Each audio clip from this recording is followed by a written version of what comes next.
also a life member of the Naval Institute. I actually am a defense contractor working out of Oceana, supporting our tactical warfare our air fighters, basically the guys and gals that drive those Super Hornets. I turned them into better fighter pilots, and you can talk with me offline about that, how I achieved that. I'm also a life member of the Veteran of Four. Oh, and I stopped. Right. Hi everyone, I'm Dave Hutchison. I'm your councilman for District 1 right now. Real quick, I grew up in Kempsville my whole life. When I moved into Woodstock, it was a gravel road. I went to Woodstock Elementary, Kemp's Landing before it was an apartment building, the middle school and the high school, the whole 9 yards. Then I got into the fire department. Spent 35 years there. I finished as the fire chief. I have myself, my wife is in the back. She was a crisis counselor for Beach Site. My one son is in the Navy. He serves as a pilot in Pensacola. My other son is a master firefighter here in the city. So, as you can see, your mic went down. it happens almost every one of these. We can talk more later. Y'all kind of Should be on. Is there some way it goes off after a certain amount of seconds? No. Should be on. There you go. Got it? battery may be dead. No. Give him that one. Let me have the other one. Okay. Let me have it. I think we'll pass this one around.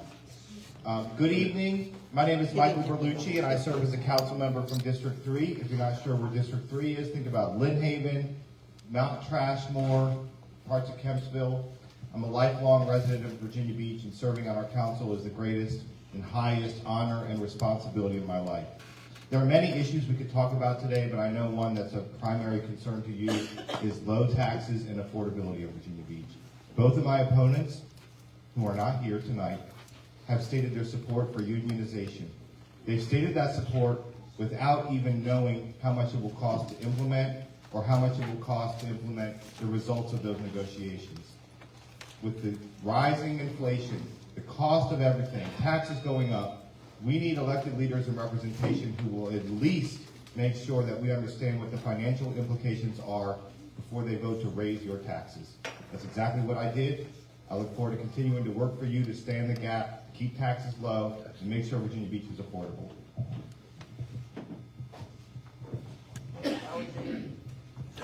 Hi, LG Shaw, born and raised here in Virginia Beach, running for Council District 5, basically 17th Street to about Sandbridge Road.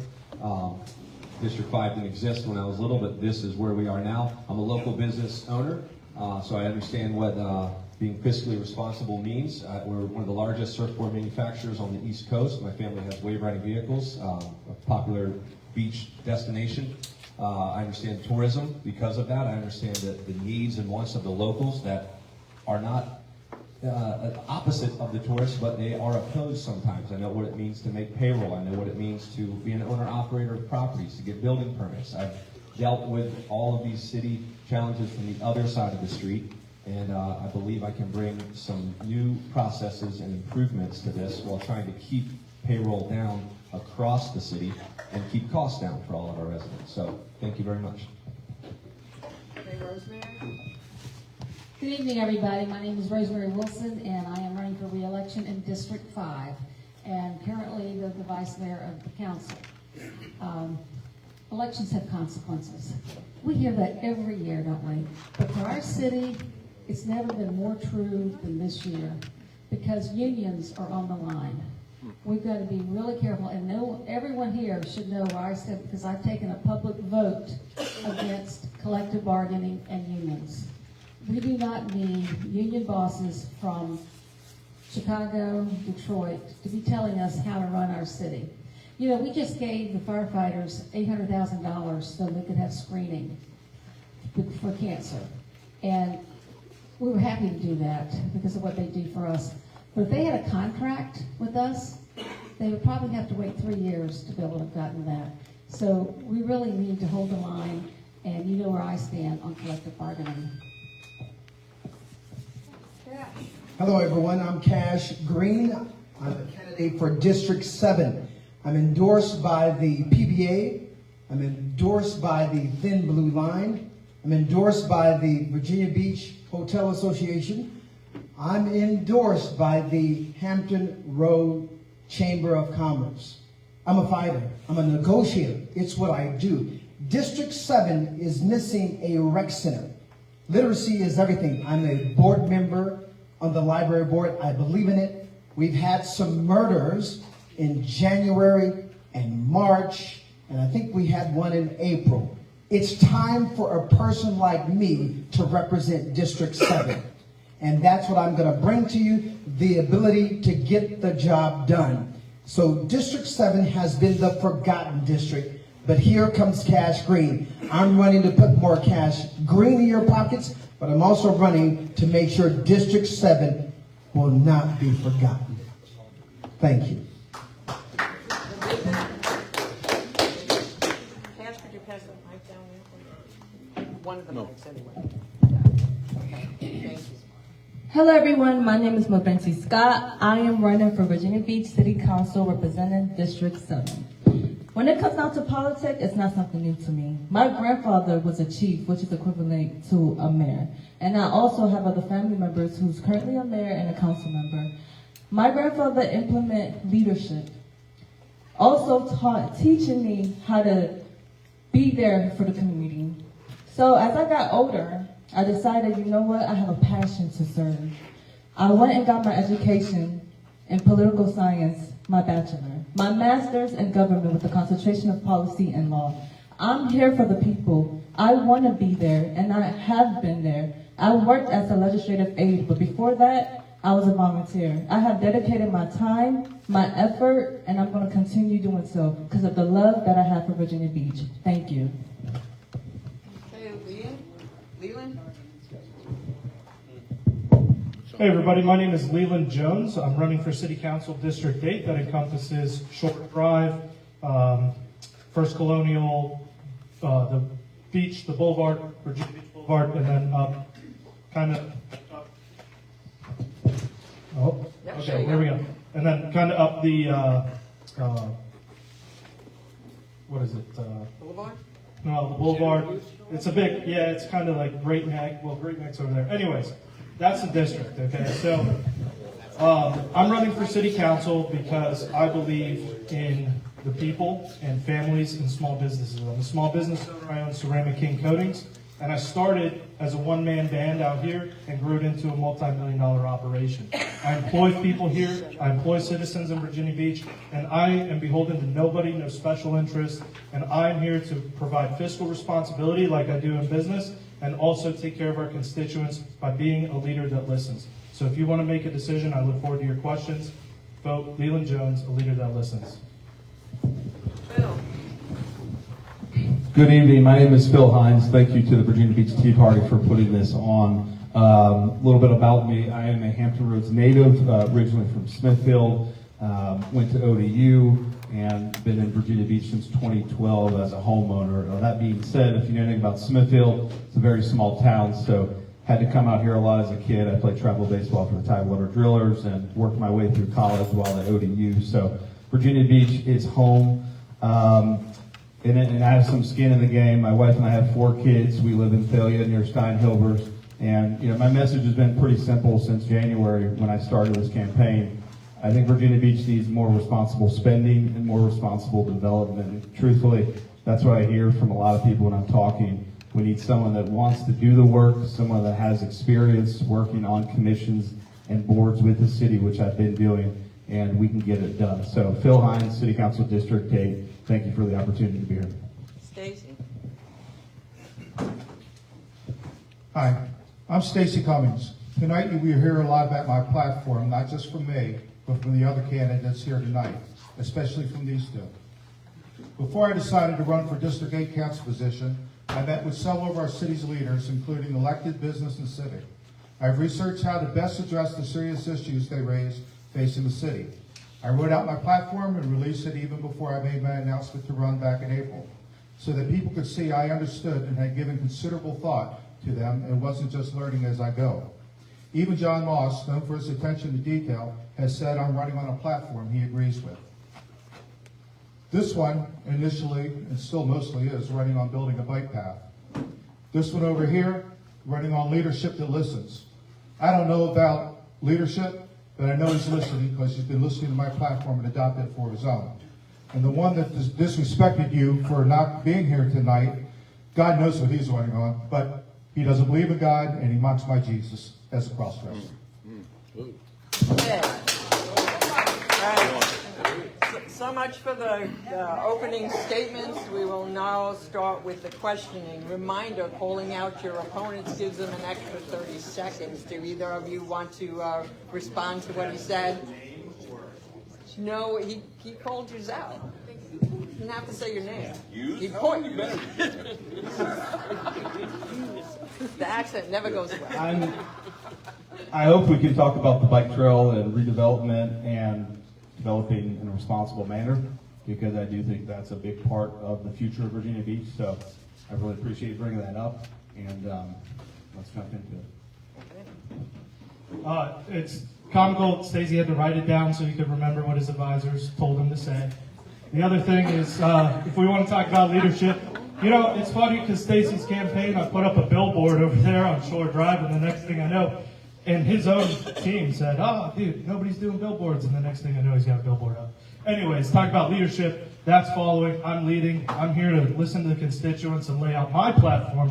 And by the way, I don't even know what your website says. I haven't been to it. So thank you very much. Let's talk. Can you pass that microphone up this way? Because we're going to start our first question with, no, you don't get a rebuttal on that. All you do when you call somebody else out is give them more time. It doesn't give you any time. Okay, so the first question is going to go to HUD, right?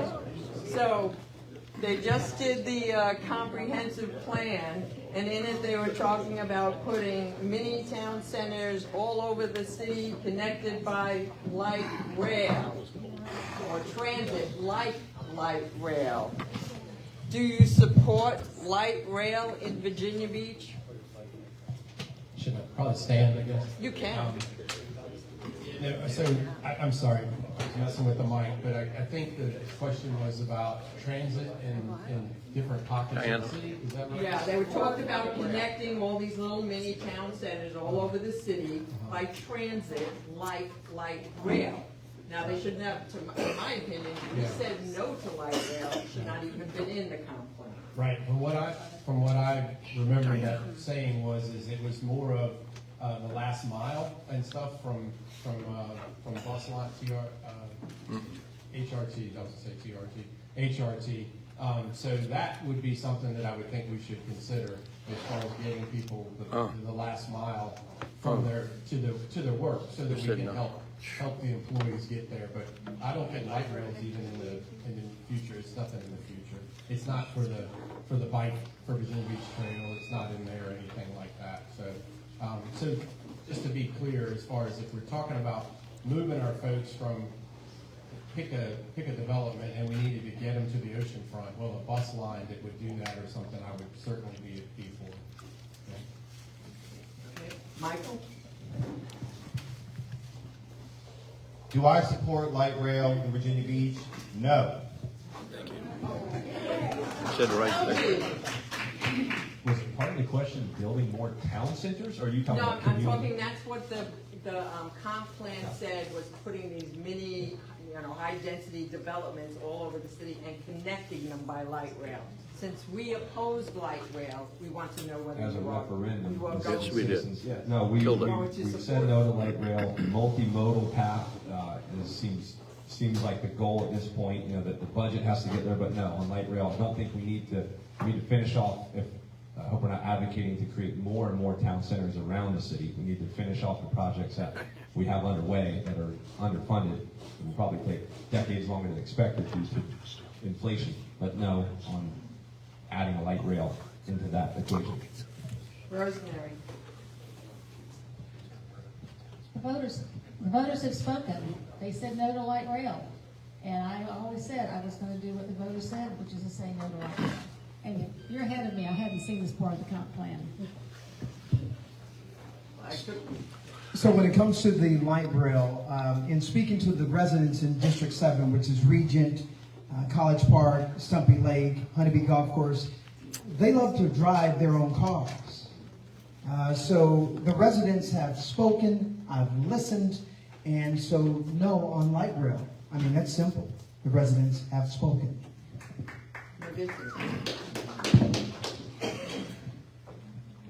If light rail is going to decrease our traffic, and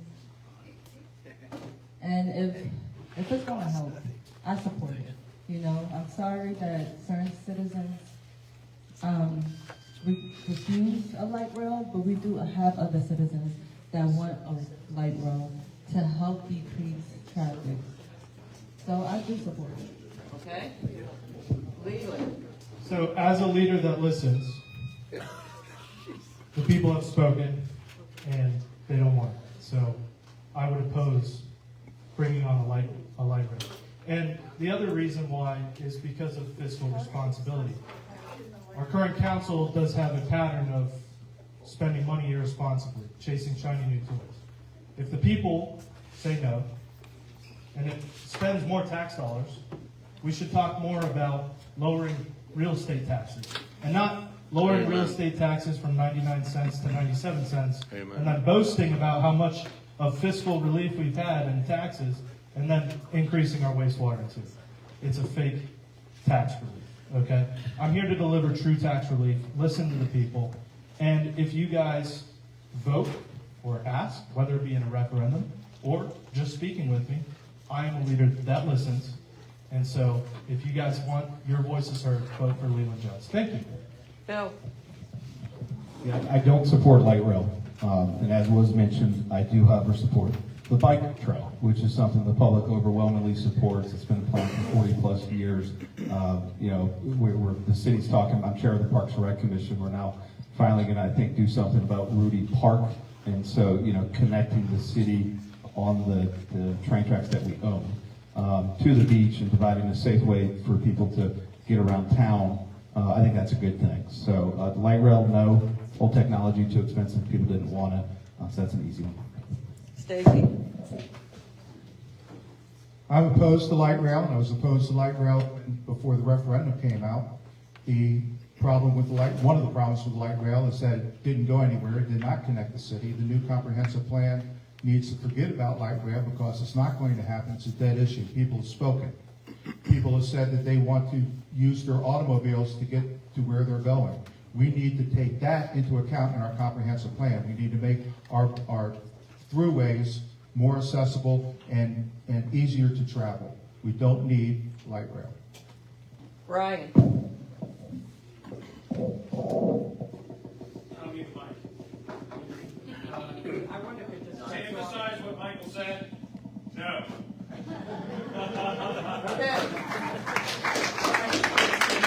So, still on the comprehensive plan, are you in favor of 15-minute cities to get from, you know, wherever they live to wherever they're going? So, in other words, that's a transit question. What would you do with transit, Michael? You're way ahead on the comprehensive. This is going out. It's working. You're way ahead on the comprehensive plan than I am, Diane. So, but I will say that it's important to think about how we move around the community. So I'm for transportation that involves bikes, pedestrian. I'm particularly interested in pedestrian and bicycle safety in our neighborhoods and all around the community. But Pocket Cash stated it well. People of Virginia Beach, they really like driving in their cars. They really like walking in their neighborhood and cycling. The first and foremost thing I think we need to focus on is pedestrian and bicycle safety. I serve the area around Mount Trashmore. There's people walking and riding their bikes all over, and there's accidents. You just have to look at the headlines and see pedestrian struck, bicyclist struck. I want to make sure that if you're out there on the street walking, riding bikes, that you're safe. And I think that should be our top priority always before we start thinking about fancy solutions. One thing I said, please turn your phones down. LG. I'll echo what Michael said there. I grew up at the oceanfront, well, near the oceanfront in Shadowlawn, and there's not a single sidewalk from growing up, even to this day, that connects any of the neighborhoods that feed into Cook Elementary, much less Lakehorns all the way up Alaska, which is on the demand.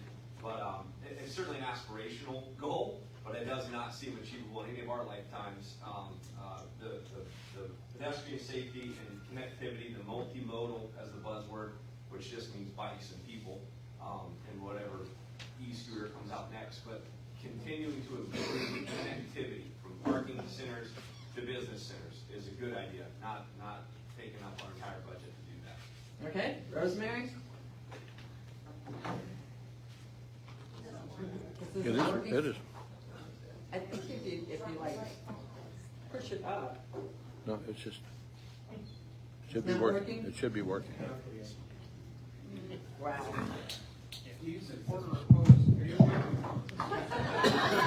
I support that. Not with you. Thank you. I'm really impressed with all of the comprehensive questions because we really haven't seen any of this, but I think everybody would like to have everything close to them within 15 minutes. That would be a great lifestyle for everyone to have. I will tell you that, talking about bicycles, I sponsored several resolutions for biking, so that whenever we repave a new road, that we make it a little bit wider, so there's bike lanes when we're doing a repaving, and just that alone has added 120 miles of bike lanes in our city. So we all want to be able to live, work, and play close by. I think that's what the town center has done really well. But yet at the same time, the people who want to live out in Pungo, and they want to live in a farm area, we offer so many things in the city. And I look forward to seeing this comp plan, Diane. Okay. Yeah. So the smart traffic camera system is something I'm interested in. In my district, there is a McDonald's and there is a TCC student who suggested a brilliant plan. And so one of the things that I'm going to do once I get into office is to listen to our college students, our community college students specifically. They've got some ideas on smart traffic patterns. I just don't understand the leadership when it comes to clog and it's just staying in traffic. Well, guess what? I've got some college kids that I'm going to listen to and implore their ideas. When it comes to pedestrians, this is a #1 plus. We need to have more safety when it comes to crosswalks. Thank you. So Binti. So I do support station. Can you guys hear me? Yes. Okay. Like I stated earlier, we do have high traffic in our areas. We need to find things that's easier for people to navigate and move around. We gotta think about our college students, our kids that want to go to the recreation center or just go down the street to just shop. You guys are not hearing myself. Yeah, Okay. speak into it. Okay. Yeah. So we got to make things easier for them. We need to find a plan that will work, that will not clog up the city, but will be able to help us have some type of transportation can move around. Leland. So the question is on a 15-minute city. So I can't even drive from one side of my district in District 8 to the other side of District 8 in 15 minutes. And that has to do with the transportation. Now, making it a 15-minute city, our city's actually conducted surveys on this over the last 3 years. It's been around a 20 to 22-minute commute on average for citizens in Virginia Beach to and from work. And so to get that down would take, a lot of work. It can be done, but it needs to be done fiscally, responsibly. And we need to kind of break it up into different things. We have the public safety side of it, right? Crosswalks, connectivity, and also parking, okay? If you're driving somewhere and you get to your destination, it might take 15 minutes just to park, right? So there's different facets of that question to make it a 15-minute city that needs to be a collective. And maybe we look at our city auditors to see what is going on right now, what's working and what's not. So that's what I would propose. Bill. Could you repeat the question for me? Okay. Are you in favor of 15-minute city? Does Virginia Beach fit into that category? So, it's kind of going with the comp plan where they want to connect all these, strategic growth areas and around the city, you know, so if not light rail, what? Right, okay. So first off, as a certified planning commissioner in Virginia Beach, I do not support the national push for the 15-minute smart cities. It's a state and national push. National Association of Realtors is pushing it. I'm a realtor and appraiser, so I'm pretty in tune with that. If we're going to do a planned community, build it however you want with condos, townhomes, and single family and all the parks, but we really can't retrofit our suburban neighborhoods. We are what we are. We have to manage our growth. Now, I think I'm one of the few people up there that's made a pledge, maybe the only one, to not take developer contributions. Not because I don't like development. I just think there should be, you know, we need to have someone with an objective opinion making decisions on council. So as far as the strategic growth areas go, yeah, I think some of those are good. Again, we can build along Virginia Beach Boulevard very responsibly as a connect to the bike trail. But this business of retrofitting, which is really what the 15-minute cities is all about, which is about rezoning neighborhoods, I do not support that. I'll stand up for the established suburban neighborhood. Stacy?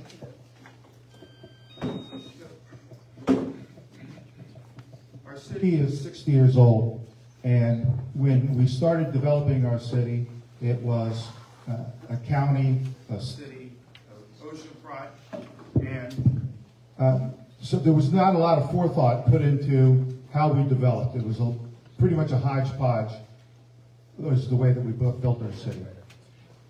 To go and try to connect all of these hodgepodges is going to be very expensive, and it really doesn't we don't lay ourselves out well to do that. It's great to have bike paths. We need sidewalks in many more of our communities. You know, Little Neck has a wonderful bike path. The bike path that goes along Cape Story and Cape Henry Shores, wonderful places. It leads to a vibrant neighborhood, and I would support doing that within the neighborhoods, but trying to connect these different neighborhoods throughout the vast expanse of what's Virginia Beach is just not feasible. Okay, Ryan?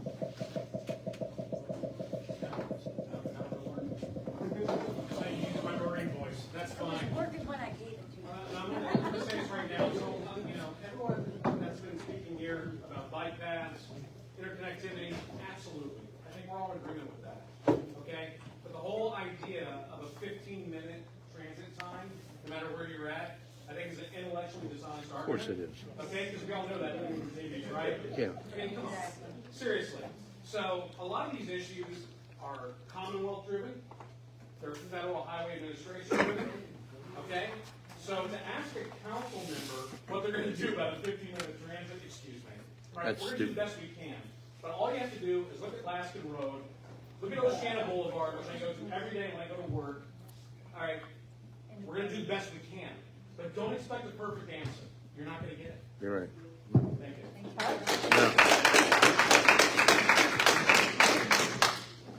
Hey, so when we're talking about from sidewalks and stuff like that, I'm working with the city manager right now to start to come up with a plan that we can put some change towards some stuff that we can start to connect the neighborhoods first. Because like we're all saying, everybody up here, is that the sidewalks have not been there since as Stacy said, since the 60s. We've been doing this, but what? Tapping. On the mic. Hold on, I gotta get some contact here. Sorry. So, Yeah. it's all right. You're like I'm not that bad. Well, I think that's the point. I just wanted to get that noted. Did I get some extra sidewalks, when we can use them, our neighborhood, Woodstock doesn't have them, there's lots of us that don't, we need to do that, public safety's in my heart, we need to make sure that we're taking care of that. As everybody has already said, that's the one thing about going last, we have lots of issues with trying to figure out how to get us from one neighborhood to the other when it doesn't take you 30 minutes to go across your district and stuff like that. That's always a pain. Nobody wants to do that. So if we can do something to assist with that, whether it is bike lanes, sidewalks, whatever that is, I do think we should look at it. It's incumbent on us as council. That's our job, to clear those hurdles and make things safer and more efficient for everybody. I just believe that. Okay, so the first question is going to LG this time. There's a lot of questions here on the Atlantic Park. They spent so much money, city has flood repair needs, you know, and the aquarium needs money and everything. Who's gonna be managing it? And so forth. What is your opinion on Atlantic Park? When are we gonna get a return on our investment? I'd be a very rich man if I knew the answer to exactly when the ROI will come in on that one. But Atlantic Park, the city put out an RFP for it. That was obviously before I was on council. I'm running to be on council. Would you have supported it? Yeah, my If they family, added that? my family business, We Rent Vehicles, will be the operator of rental equipment and lessons at the pool. I think, we've got some serious projects coming down the pipe. Virginia Aquarium, I think that was some serious missteps were taken there. The private group that funds that has raised over $100 million through the years. The $200+ million that they laid out obviously needs to be dissected and figured out what the needs are there. But to let that jewel of Virginia Beach fall down and be privatized would be, I believe, would be short-sighted. We need to look at that in a different way. Atlantic Park, we've got the parking decks coming online that the city put out RFQs for. We're out of time. Sorry. Okay, Rosemary. Okay, let me think. There was my question? several there. What was Dean's? Tell us why Atlantic Park and why spending so much money when our city has flood needs and the aquarium needs money, and they want to know if Pharrell is going to be involved. Are you going to be managing the wave pool at the ocean front and restill stores there? And if you weren't on council, would you have voted for it? There's a lot wrapped up in that question and answer in a minute. There was more than, yeah, there was more than one. So But Just come on. Atlantic Park, it sat there dormant and we tried to get something there for years and years and years, and nothing came through. A lot of different projects came up and they died. And a lot of you are probably my age to remember the Dome and that particular area. But we do see it as a game changer. We do see it as something that's going to absolutely make a difference. And tourism lowers your tax rate by $17 million. No. And this is going to be able to make it more of a year-round destination. The aquarium, we've been working very hard with the foundation. We've come up with some things that we all agree upon. We're working on an MOU with the foundation so that we can be able to do more. And the foundation has agreed to step up and do more because we are losing $0.7 million in the aquarium, and that doesn't count money that has to go into the CIP of $2 million a year, plus the renovations it's going to be needing. Okay, Cash. So I like Atlantic Park, and I like Pharrell. But this is what I would say. I think that the consultation needs to be with the Hotel Association. I think that they need to have more input, right? Because we are going to bring more tourists to Virginia Beach, and I think that's important for Virginia Beach. We are on track to being the #1 tourist destination, and it will help us in our taxes. But listen to this. Involve the people that are already here, just like the aquarium. The foundation, I'm a big believer in the foundation. I think that they can manage the aquarium. But I think we need to understand what they are doing behind the scenes. I think they need more collaboration with the city and the city with the foundation. Long story short, cash is all about getting more cash green in our pockets. And that's one way that makes it happen, then I'm for it.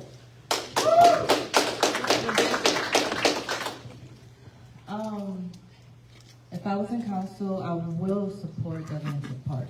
But my only problem is the funding that was given to Atlantic Park. My district does not have a recreation center. There's other needs that we have to put our funding to. Of course, it will help our economic growth, but I just honestly believe that the funding that was given to Atlantic Park was a little too high when we have other areas that needed to be funded. Leland. Virginia Beach is more than the oceanfront, okay? Now, here's my position on this. I'm running on fiscal responsibility, and this is what the constituents are saying, okay? We have a ton of city assets that are losing money. It's not just the aquarium. Aquarium, $300 million in deferred maintenance. We also have our golf course. I don't know if you guys have gone there, the National Golf Course. I was there last week. Dilapidated, mold growing on everything. It's run down. Okay, we have our sports center losing money every year. We paid for not one, not two, not three, but 7 independent studies to kick the can down the road to identify how we can make more money by putting a hotel, and it keeps getting kicked down the road. By the way, a minority developer that wants to build hotels by the Sports Center and Convention Center. But I digress, okay? What we need is fiscal responsibility. I would have opposed the Wave Park because we have too many city assets that are being mismanaged, and they need to be managed properly before we start chasing the next shiny new toy. Bill? Is there a question about the aquarium or just the? It was part of that as, we don't have enough money for the aquarium and flooding and that, and we put like $300 million into the wave pool. All right. All right. So where we are at this point is it's happening.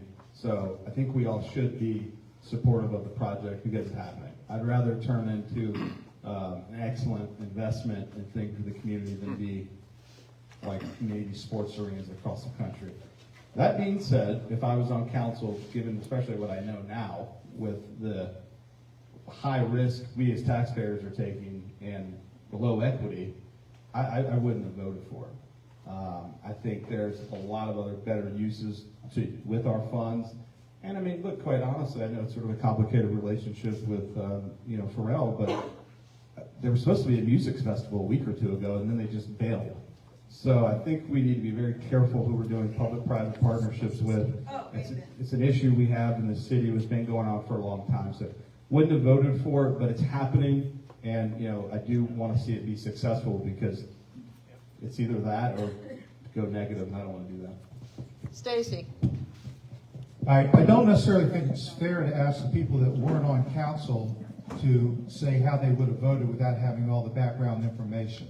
So, but having said that, I'll address public-privates in general. Okay, I would never support a public-private venture that did not have a reasonable rate of return to the citizens on day one. I would not support a public-private venture that was not for the benefit of the citizens in the long run. The problem with Atlantic Park is it was a bad deal. Not saying it's a bad project, it is, but it's a bad deal. The city got out negotiated. We need somebody on city council that knows how to negotiate a contract, that knows how to negotiate with these developers. Don't blame the developers.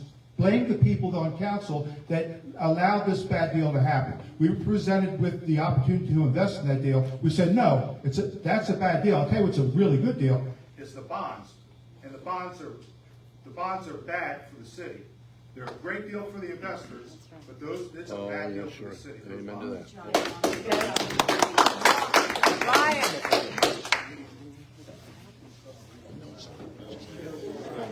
That's fine.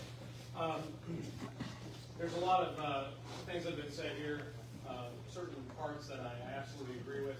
I do think that was a bad deal at Atlantic Park, but at the same time, I wouldn't be here right now if I wasn't a direct representation of the taxpaying blue collar person. All right, you have to be mildly insane to get in politics to begin with. Okay, I believe that. Yeah, and I've gone ahead and done that, but as a blue collar taxpaying person, I don't think that was the most judicious use of our funds. Okay, not when we need 40 ambulances, not when we have E911 problems, not when we have sidewalks that have potholes in them. There's certain things that we as sons and daughters of Virginia Beach need to put our money towards, and I don't know if that was the best thing to do, okay? But at the same time, I'm going to tell you right now, every time I vote, it will be with you in mind, because I'm one of you. I'm a son of Virginia Beach, I grew up here, and nothing is more important to me than my city by the beach and our fiscal solvency. Thank you.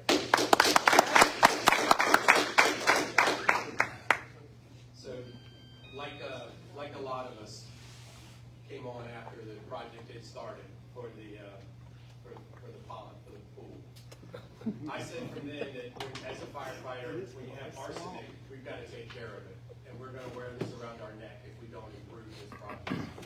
Having the liaisons have more, anytime you have a problem, a death or any fatality on a fire scene or anything like that, it comes down to communication. Our liaisons have got to be in communication all the time with them.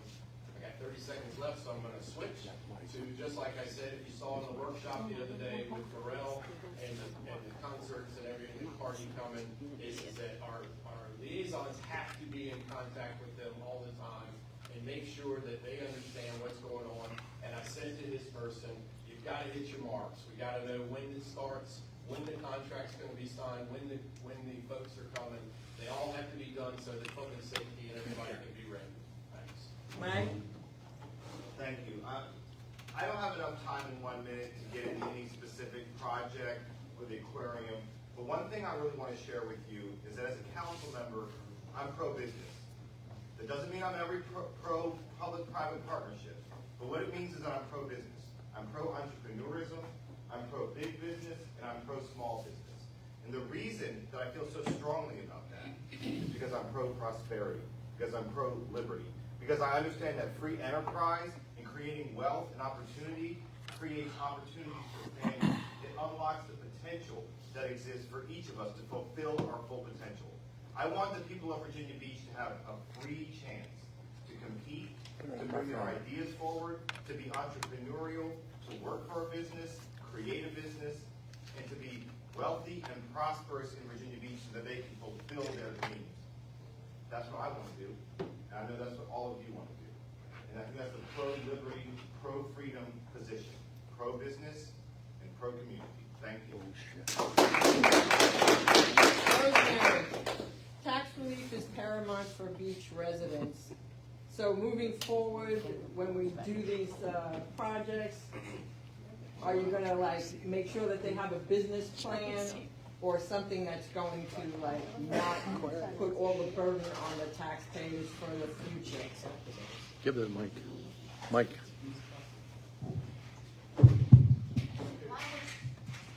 Just turn it on. It's on. It's on. No, it's not. You gotta press a button. Yep. A lot of times what you read in the paper is not the full story. Most of the things that we approve, there's always a return on the investment, and it's but for money. We would not have invested in it if it wasn't going to return the money, plus more, which will be investing in our city. We do always take into consideration the taxes and the taxpayers. When the bond referendum passed, it was 4.1 cents. That we could have raised the real estate rate that much, but we didn't. We absorbed that 4.1 cent that year. This year, you know, you've got to remember, there's 11 members of council, and we have to have 8 votes to be able to pass a budget because of the CIP. We did reduce the rate by 2 cents. Would it have been nice to have been more? Yes, but we have certain people, no need to name names, you might give them 30 seconds. They wouldn't even, it was all we could do to get them to go down to 2 cents. That's a Cash. When it comes to taxes, I think we need to have negotiators that are sitting on city council. It's what I do every day. I negotiate, even though it's their second largest purchase, I make sure when they leave with some cash green in their pockets, either with a better deal or they leave with their experience, the quality of life being better. I think council needs to look to people who are professionals when it comes to, if I give you something, right, which is supposed to be a quality of life, when it comes to taxes, I want to make sure that the citizens of Virginia Beach don't have an empty or sour stomach. Even though the budget is balanced, we don't feel that way, right? This is why you need to put Cash Green into office. Cash Green for District 7, let me put your quality of life first and let me reduce your taxes. And I know how to do it by negotiating a better deal.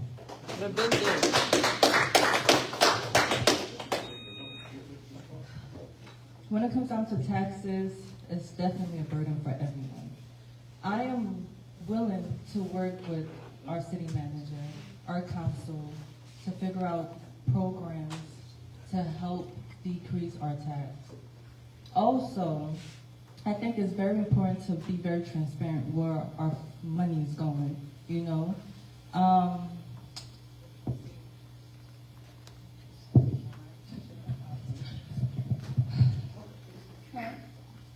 Yeah, I'm sorry, I forgot my train of thoughts. But I'm just willing to take burden out when it comes down to taxes. I hate, oh, I know what I was going to say. Just came back in my head. Basically, I'm willing to bring investors that will bring economic growth to our city and that will help decrease our tax. Leland. There's currently 13 sources of revenue for our city through taxes, whether it be the meal tax, the tip tax, the real estate tax, property tax, the list goes on. That's too much damn tax, okay? We are taxed into oblivion, and it needs to stop. How do we control, on a macroeconomic scale, our taxes? We have to control spending. No more reckless spending, no more new shiny toys. Take care of the assets, produce an ROI. I'm a small business owner and an international distributor for automotive products across North America in US, Mexico, and Canada. I deal with contracts in the millions all the time. If you want to talk about business and fiscal responsibility, getting the job done, putting a deal together, that's what you get with me, okay? If we want to see an ROI, that will translate in reducing your taxes. If real estate taxes are the #1 contributor, it's over 36% of our entire revenue for the city is real estate tax, then those people that pay real estate tax should be the ones getting the relief first, not a new shiny toy. And by the way, that's not in Stacy's website. You're going to give him 30 seconds. I got 30 seconds. Kids gave him 30 seconds. Give him 30 seconds. I thought you didn't read his website. I didn't. I don't know what's on it. How do you know it's on his website? Because he hasn't talked about it yet. Go ahead, Stacy, 30 seconds. Look, the fact is that the best way to reduce our tax burden is by bringing new business into the city. Right now, 30% of what we get in revenue is from real estate taxes. Only 14% of that comes from businesses. We need to bring in new businesses so we can get that up to 25, 35%. In a beach community, it can even be 50%. That will give a lot of tax relief to our citizens. That will also give us the ability to keep our kids home by providing new jobs. And I'll take my minute. Question is, how do we reduce taxes? Is that basically the question? Yeah, basically. Okay. Just for a few things. First off, I think I'm the only candidate in my race, at least, that's actually done that. I serve on a tax appeals board. Anyone that wants to appeal their property assessment with the city, whether it's a homeowner or a hotel or whatever, can come to the board that I serve on. And last year, for the first time, we vetoed the assessor. So we've been doing that. There is a way to do it within the property tax system. First off, I'm chair of the Parks and Rec Commission. Okay, many of you, if you go to the rec center, you know you get a very, very fantastic deal. We as taxpayers subsidize it's probably about $10 to $20 million in low rec membership fees. So as chair, one of the things that I'm going to bring forth to the commission is that we really raise those fees. I mean, we don't need to double them, but they need to go up maybe just a few bucks or something, because as you and I are subsidizing the rec centers or something like that. Secondly, we do need economic development. And that's why I've been a proponent of redeveloping the boulevard to bring in that new business. Stacy. The other issue on these public-privates are, when we're negotiating these deals, okay, to get a return on investment, if we say we're going to invest $70 million, let's cap it at $70 million. Let's tell the developer, Mr. Developer, we're in for $70 million, here's our check. Anything over that is on you. Amen. Okay? That's called a design-build contract. We do it all the time, priority, build a lot of buildings that way. Okay? You fix the cost, you fix the price that we're going to be in for. Everything else is on you, Mr. Developer. And if you don't want to develop a piece of property, that's fine. We'll go to another project. But we can't keep doing these projects where it's $70 million, $90 million, $110 million, $150 million. So that's one way that we can make sure that we're getting a good return on our investment and lowering our taxes to the citizens of Virginia Beach. Ryan. Again, I've heard a lot of things that I agree with, some things I don't, but I can tell you right now, the way to reduce taxes is actually very simple, okay? So, first of all, we have a very antiquated tax, affectionately known as a vehicle tax, all right, the War of 1812, okay? Last I checked, General Andrew Jackson won that in the Battle of New Orleans over 200 years ago. Don't think we need that tax right now, okay? But, because you don't want a massive hit, you need to phase that out over time, okay? Slowly. And you do that, and at the same time, 2-cent reduction from a 99% tax, or 99 cents for every 100 assessed is good. But coming down to 97 cents, outstanding. I think we can do better, okay? Absolutely. Net neutral was 92 cents. Correct. I'd like to see us get to 94, 95 cents now. I know it takes 6 votes to make that happen, but I think we can because we've got a lot of wasteful spending in the city. I think we can do it. So a gradual phase out of the default tax and also lowering the property assessment tax, I think we can do it. Pass it down. So I've tried to tell everybody that Diana, we need the speaker. It's not coming through. We can't hear if you could use the mic. Yeah, can you turn pass? it- just we'll turn pass it on. down. Pass it down. Whatever works. People back here can't hear. No, it's not. No. Do this one. Turn it on. Robert Cox is there himself. This one's got a full battery. Yay. All right. So, I was trying to say that I've got 2 things going for me here, y'all. One is I came up through the fire department, very fiscally conservative. It's how we roll. I came up, my mom we just celebrated 47 years as a business with Greenbrier Floors. My sister's now the owner. So I like to tell everybody I've had to ask for $1 million to buy a fire engine, and I've had to sell enough peonies and roses to buy Ford Transits and make payroll on Friday. It's not easy. I'm very respectful of the taxpayers' dollars.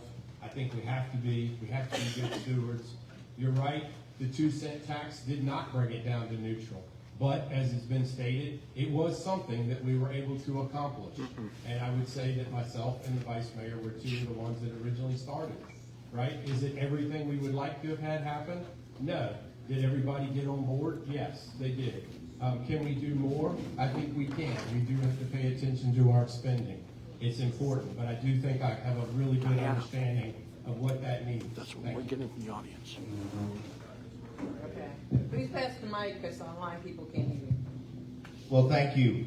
One of the reasons that I expressed earlier that I'm pro-business, in addition to the reasons that I talked about unlocking our potential and making sure that we each have opportunity in this city and in this life, is that we need to work together to reduce the impact that the real estate tax has on homeowners and shift that to the commercial and business operators in that city by bringing more people in and creating a tax revenue stream from the commercial side that takes the relief off residential taxpayers.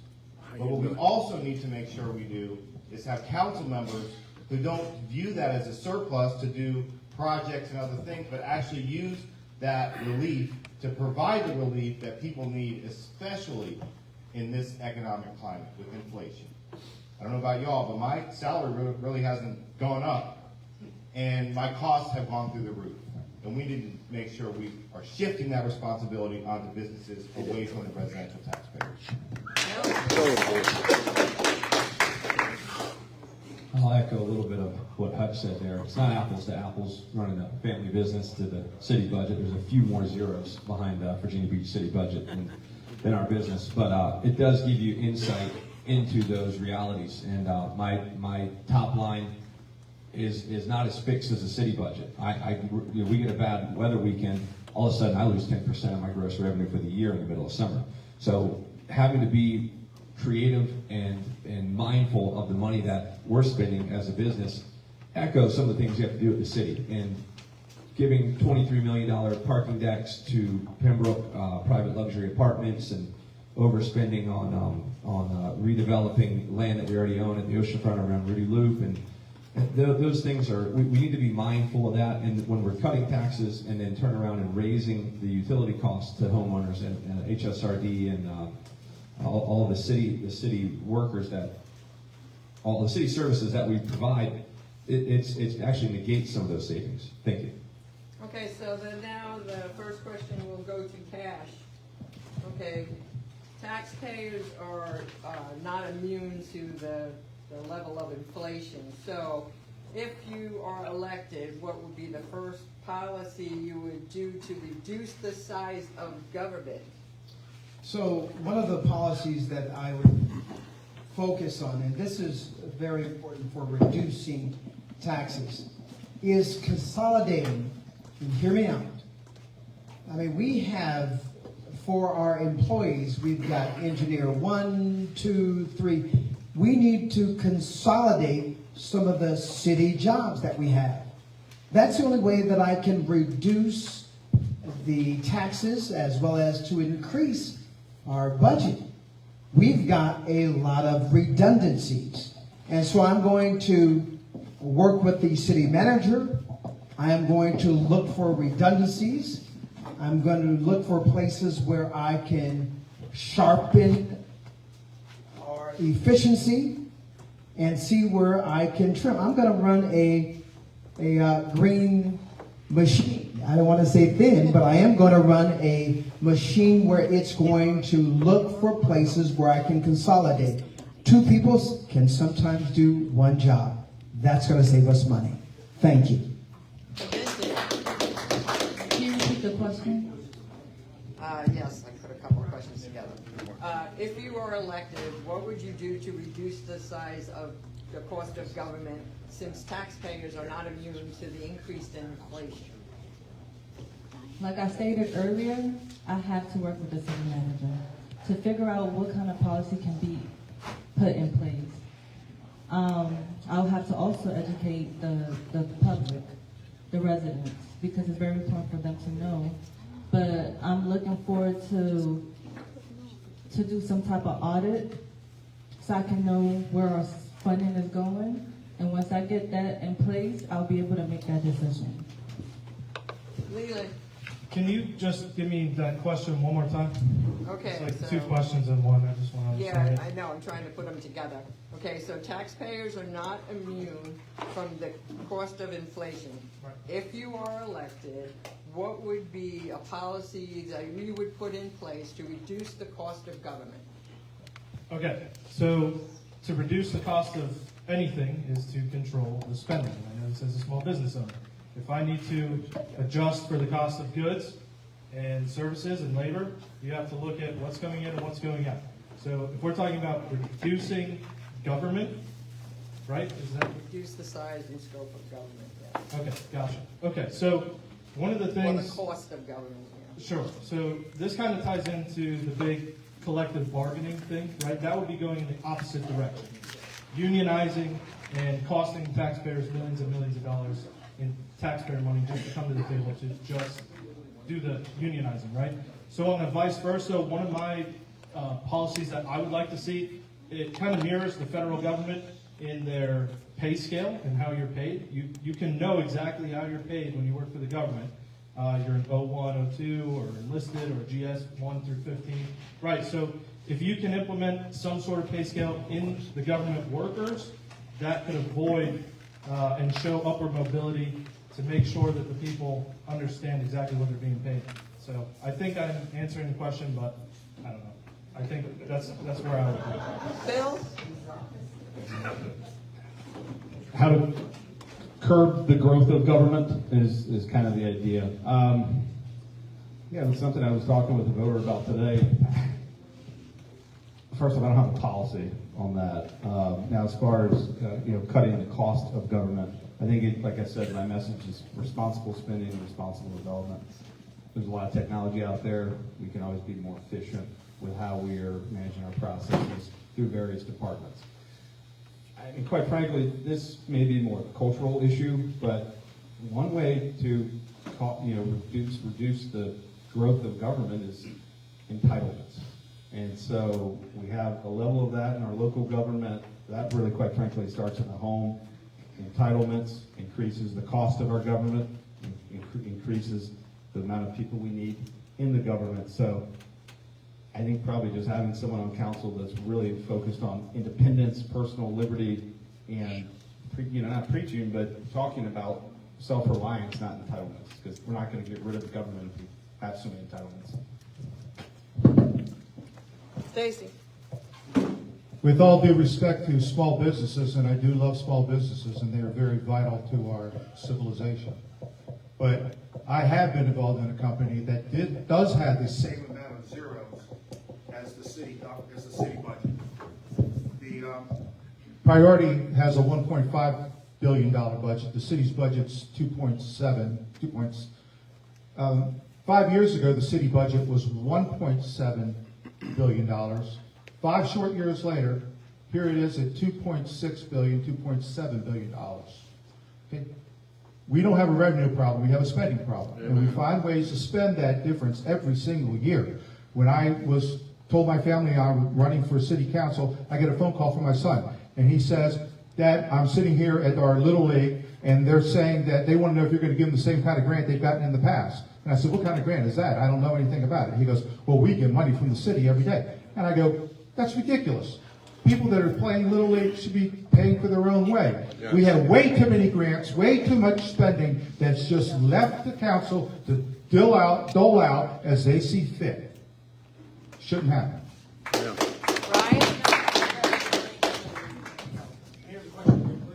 Sure. Taxpayers are not exempt from inflation. If you are elected, how will you budget tax relief and where was the rest of it? And what policies will you put in place to lower government? Lower the cost of government, yes. Okay, so it starts with a top-down review. There's a lot of wasteful spending in Virginia Beach. I think we can all agree on that. Okay, and Yeah. Can you hear me now? Yes. All right, here we go. No, there's a lot of wasteful spending in Virginia Beach government. Let me get that time back. And, honestly, when we sit there and we look at our property assessments every year, when we look at our personal property taxes every year, which is an onerous tax that should be eliminated, but that's at the state level, okay? But it funds at the city level. There's a lot of things that we can do, but eliminating wasteful spending, okay, is key. And, we don't have to have studies for everything under the sun. We have a professional city staff that can give us good results when they're queried, okay? And we need to go with that. Or, as a deliberative body, come up with decisions that make sense for the taxpaying public. It certainly isn't to go in on, and I've heard the term shiny new toy, but you can't sit there and spend the money as if it wasn't coming out of your own pocketbook. Because I can tell you right now, it's certainly coming out of mine. I know it's coming out of all of yours. And year after year after year, my home values have gone up by 35%. Okay? That means my property assessments have gone up. And I can't stroke a check. I have to fold that into escrow. I know you all are feeling that. I'm feeling it. Okay? So we need responsible fiscal government. And unlike my opponent, who claimed he was a fiscal conservative, I actually am against municipal collective bargaining because that is something that will drive taxes up. Amen. Got Thank an extra 30 seconds, but that's it. So, okay. To start with, I want to give you what I did just do on council. Okay, that is when we had 17 firefighters that were coming on board. We were paying $4.5 million. Could you ask for a specific example, if I remember right? I know What policy? 10 times ago you asked for that. Yeah. So we have a $4.5 million forced overtime budget in the fire department right now currently. So I pushed for the hiring of an additional 15 to 17 firefighters so that we could reduce that $4.5 million because the straight rate pay is going to be less than the overtime pay. And it won't crush our people that are having to work multiple shifts. So that's one way to cut out about $4.5 million. I think I get an extra 30 seconds, don't I? Yeah. So, in addition to that, is like I said before, as far as being fiscally responsible, conservative, whichever way you want to say it, I am that, and I always have been through my fire department career, through the city. I'm driving a 2006 Ford pickup that my dad gave me before he died. So nobody's going to take that away from me about how I am as far as being fiscally responsible, because I am. So thank you. Okay, Mike? There we go. Thank you. One of the most important things that we can do as a community is to be responsible with the resources that we provide the government as taxpayers. The other thing that we need to do is make sure that we're expanding the revenues that are available to fund the services that we all rely upon. And again, that's why I'm very committed to making sure that we are attracting and retaining and expanding small and large and medium-sized business opportunities in Virginia Beach so that we can increase the rate that the businesses are paying and lower the rate that individuals and residential taxpayers are paying. Fiscal responsibility is key. That's why I voted against unionization when both of my opponents have said that they will support it and they don't even know how much it's going to cost. So vote for Michael Berlucci and make sure that we keep taxes low and responsible stewards of your resources.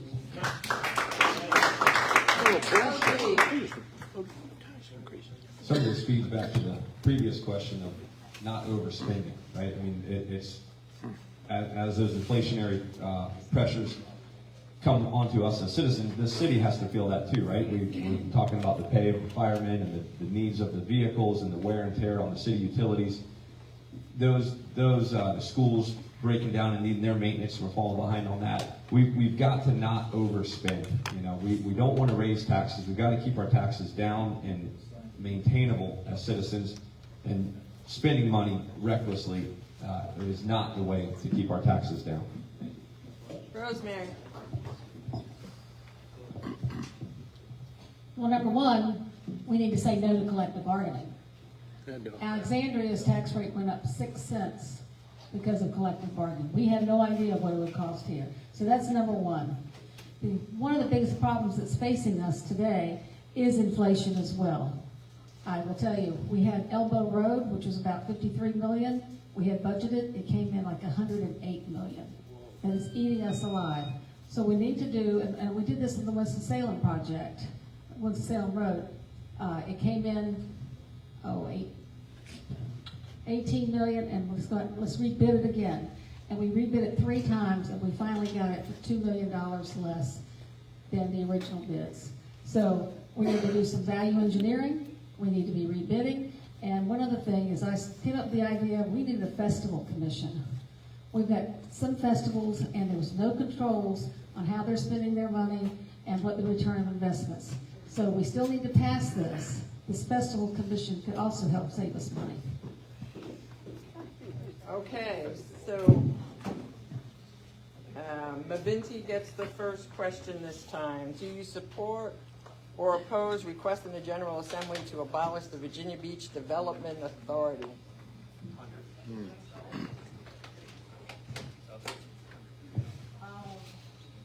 I definitely do not oppose that. I support, I'm sorry, can you go back to the question? Do you support or oppose requesting the General Assembly to abolish the Virginia Beach Development Authority? I'm gonna be completely honest. I don't want to give you guys the wrong answer, so I'm gonna have to skip on.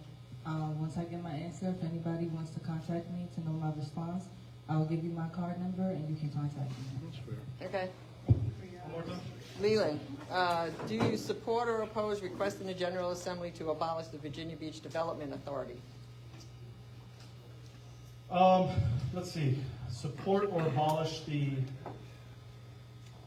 Development Authority. I would be in favor of, you know what? I don't want to give you guys an answer without knowing everything about it. So you know what? I'm going to hold off on giving you guys an answer there. But I can tell you that when it comes to developers, I would like to see accountability on council, and I would like to see that a policy that I would implement would be something of the nature of, if you perform business in front of council, I think you should be prohibited from contributing to political campaigns. I think there's corruption inside of our city government that needs to be drained out.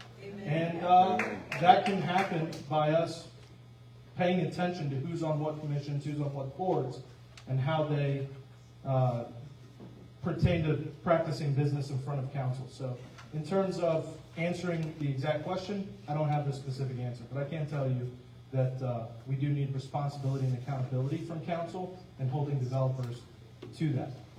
And we can see in examples where, we have like the sports center, okay? Mismanaged, not held accountable, and it's costing us millions of dollars in taxpayer money. So these are failed promises by developers, and again, there's no accountability. So I hope that answers your question to the best of what I can give you guys. Thank you. Okay. Bill? I'm very pro-business. I do not support getting rid of the development authority. However, there is room for improvement. Okay, we have, in large part, a small group of people running the town. We have 500,000 people. One of the reasons I'm running is to try to get more regular citizens involved in our government. So I'm not going to say we need to take back our government, but we do need to have some more representation. And so in my opinion, the development authority could have a little more diversity. Okay, when I say diversity, I mean diversity of ideas, citizens. You also need to have a good mix of business people. So there's room for balance. But, I know the Development Authority just awarded a grant to, I believe, a Navy SEAL to build a new building over near Oceana. So I think they're doing some good things. There's room for improvement, more transparency, more accountability. But, there's a friction between growing our tax base and encroaching on our neighborhoods. And so we have to balance those needs. Stacy? I am not in favor of abolishing the Development Authority. I believe that it can be a good and productive and useful tool for the city. I don't believe that it's being properly managed, and I believe there's room for improvement there. As far as developers and the bashing of the developers, I will tell you this. We are facing an enemy much larger than that, and they're right on our doorstep, and that enemy is collective bargaining. And if we let collective bargaining get into the city, we're going to be paying for it in infinitum, forever. We need to, there's a saying, the enemy of my enemy is my friend. The entire business community is against collective bargaining. We need to support that. We need to fight this enemy today and kill this before it becomes entrenched, because once they get in, they never get out. So let's focus on the enemy on our doorstep, and let's not lose sight of that. Ryan? Can you repeat the question, please? Where did I put it? Oh, goodness. It's working. Right. Yeah. I wanted to Do hear you you say the support full or thing. oppose asking the General Assembly to abolish the Virginia Beach development? Well, no, I don't support the abolishment of the BVDA, but at the same time, that was already actually voted down. So I don't understand why that's even a question right now, honestly. But seriously, no. It's just like your constitutional rights. Okay, you ask, hey, do you want the VBDA to be a part of the city or not? Well, I don't know. Do you like the Second Amendment? Do you like the first one? Do you like the fourth one? You know what? A lot of people don't like gun violence, but it's sure nice to have when someone comes through your front door strong, isn't it? So, just like every other law that we have in this country, every other ordinance, take it with a grain of salt. That would be my answer to that. Okay, it's already been voted down, so that's not going to happen. But yeah, no, I support the VBDA, but it needs to have responsible leadership, and you can't just throw away an apparatus that's been responsible for so much economic prosperity in our city. And yes, it could benefit from some improvement, but at the same time, you don't throw out the baby with the bathwater. So thank you. So as a couple have said here, no, I do not, I would not ask for the General Assembly, and as Ryan has pointed out, it's already been voted down. So they have done some good work. We have a city auditor. We put them through the audit process. We can work with them as far as what we feel, and that, y'all, that's what I've said. I was at the fire department senior staff table for 10 years. There was 8 or 9 of us around there. There's 11 of us around the table now. It's our job to hold those folks accountable. We have to set up the processes to make sure that we are protecting what is right for our citizens. That's why we're here, plain and simple. I look at it as clearing the hurdles and keeping things smooth and getting as much done as we can. Look, we're a great city. We all need to remember that. What we do, when we're all pulling in the same direction, we will go very far. I get it. I came from the fire department table. We'd sit around and argue, fuss, and fight all day long, right? But when the bells ring, we go out the door and we handle the call. That's what we need to remember here, and no matter which group we're talking to and how we're doing. Thank you. Okay, Mike? Thank you. No, I wouldn't support asking the General Assembly to abolish the VBDA, which has had some successes, but certainly also could use reform. But speaking of reform, one of the most important things that I believe I've done as a council member in the more than 5 years that I've served is to expand and to diversify opportunities for Virginia Beach citizens to serve on city boards and commissions. Anyone who has served with me will attest that I have been a tireless champion to make sure that we're bringing in new voices, not just appointing the same people over and over again, the same small pool of people to serve on city boards and commissions. The Development Authority should have expertise, yes, and it does. It should also reflect the community that we serve.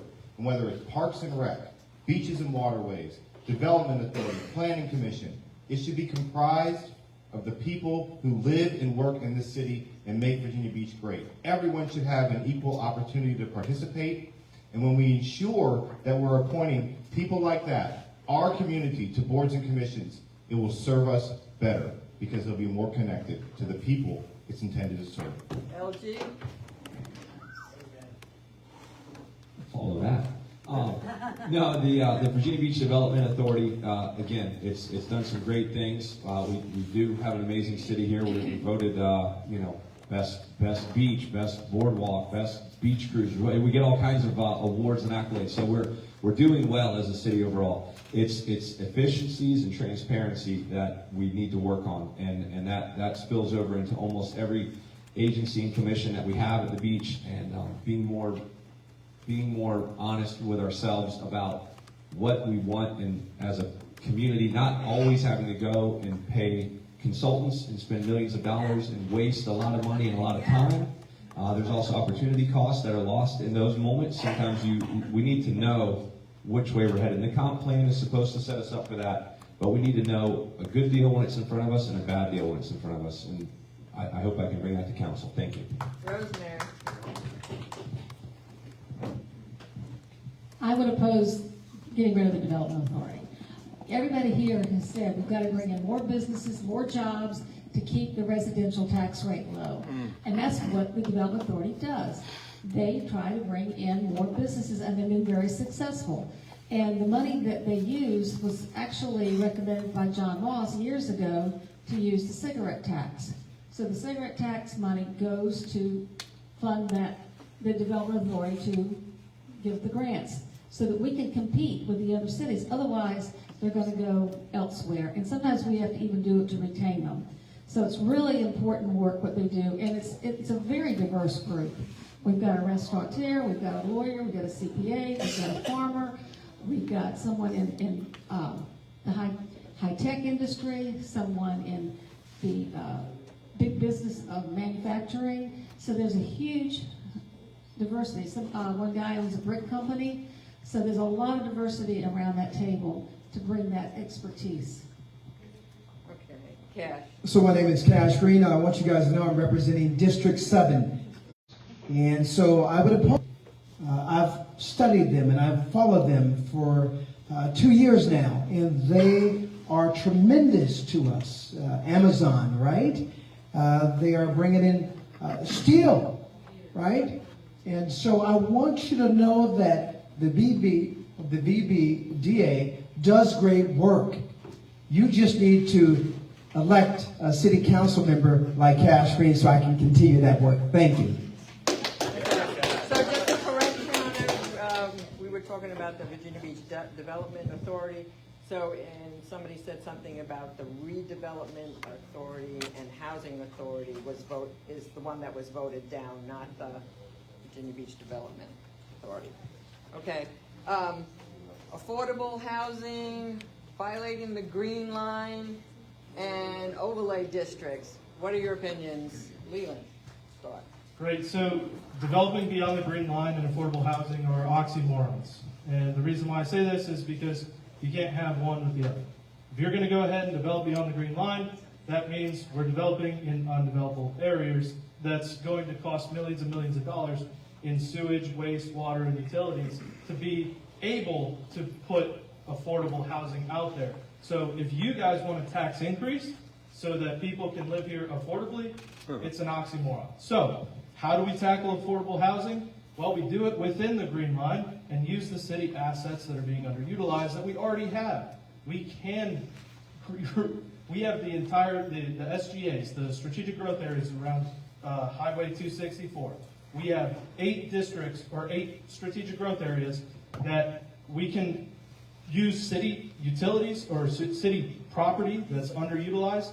We can use, we can work with developers to create affordable housing, and we can use city property with city-owned assets and utilize those to put basically a cap on what the rents or what the cost of living would be in those units. So instead of voting for luxury apartments, let's vote in and use what we already have and not develop beyond the green line. Bill? I don't support developing below the green line. Right now, there's a conversation, quite frankly, in the ITA on what to do for whether it's going to be light industrial or we stick with what we've already promised, which is to be passive recreation and things of that nature. So number one, I've already been pretty clear about that. Affordable housing, that's first a function of having somewhere to live and B, being able to afford that. There's a few different ways we can go about that. We talked about that earlier in the 15-minute city. I'm the only one that's gone on record to say we need to preserve single-family zoning in Virginia Beach. So we can't be doing 4- and 6-unit apartment complexes in our neighborhoods. Alexandria, Roanoke, Charlottesville, and another city in the state all have banned single-family zoning. What we do, it's very simple. Repurpose some of the aging strip malls we have. We did it in Kemps River. That's not a bad deal. Build, rezone parts of Virginia Beach Boulevard as it connects to the Virginia Beach bike trail. We got to do it responsibly, but the friction is, yes, we need to raise revenues, but at what expense of destroying the integrity of our neighborhoods? Stacy? Okay, the very first day that I put my platform on the internet, I talked about affordable housing. I talked about the need to redevelop within the strategic growth areas down 264, that we take these commercial properties that have outlived their useful life, bring them, take them down and redevelop them, repurpose them with affordable housing. As far as developing below the green line, okay, we really have a misconception. We have a green line, then there's a blue line. The blue line is that separates the rural part of the city. Between the green line and the blue line is the transition area. We already have development in the transition area. We have the municipal centers in there. We have the sportsplex. We have a hospital. We have neighborhoods. Any development in that transitional area needs to be sparse, spacious, judicially built. Okay, we're not going to develop subdivisions all through the south of the green line. We're not going to do that, and there's going to be no development south in the rural part of the city, south of the blue line. It's just not possible. Brian? Microphone, but that's okay. I actually. No, we gotta have the mic. You gotta have the mic. There will never be development below the blue line, ever. I firmly believe that. Now, no, blue, meaning where there's nothing, like Blackwater. But as far as the green line goes, that's already occurred. The courthouse, several smaller developments. My thing is that, I can tell you from a military perspective, okay, because I work in the defense industry, a lot of young guys and gals who are going in the military right now, it's not like when I was in the Marine Corps, okay? They don't want to live on ships. They don't want to live in barracks. They actually want what's called BAH on right. That's basic allowance for housing, okay? They want to live out in town. So how's that going to happen? Well, they need to have a place to live out in town, right? And I know I've heard the word developers that got a bad connotation, but I'm telling you right now, we live in homes made by developers, we shop stores made by developers, and the way that you solve this is let the market fix it. It's not affordable housing, it's housing affordability. And the way that you achieve that is by making sure that we have enough units for our sailors, Marines, soldiers, and airmen to live in. Thank you.